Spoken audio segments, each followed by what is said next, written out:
আজ আমার বাবার দেখতে দেখতে 60টা বছর পূর্ণ হলো, আর আমার মা হওয়ার 60টি বছর আলহামদুলিল্লাহ। যেহেতু রোজার মাস, আমার তেমন কোনো কিছু করার ইচ্ছা ছিল না, কিন্তু ওই যে ছোট মানুষ, মা এইটা করো ওইটা করো, তো ও খুব বিরিয়ানি পছন্দ করে, তো ভাবলাম বিরিয়ানি রান্না করে ফেলি।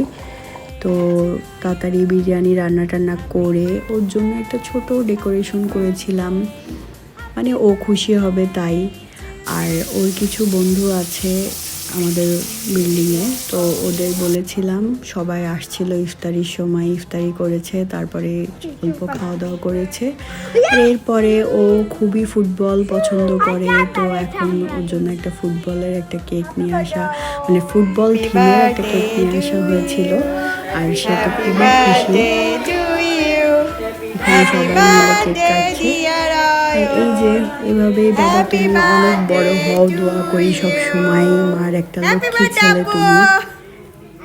আর সব থেকে তুমি কিন্তু আমার অনেক ভালো বন্ধু, তুমি আমাকে সব কিছুতে আমার সাথে থাকো, আমার পাশে থাকো, তুমি অনেক বড় হও বাবা, মা তোমাকে অনেক ভালোবাসে।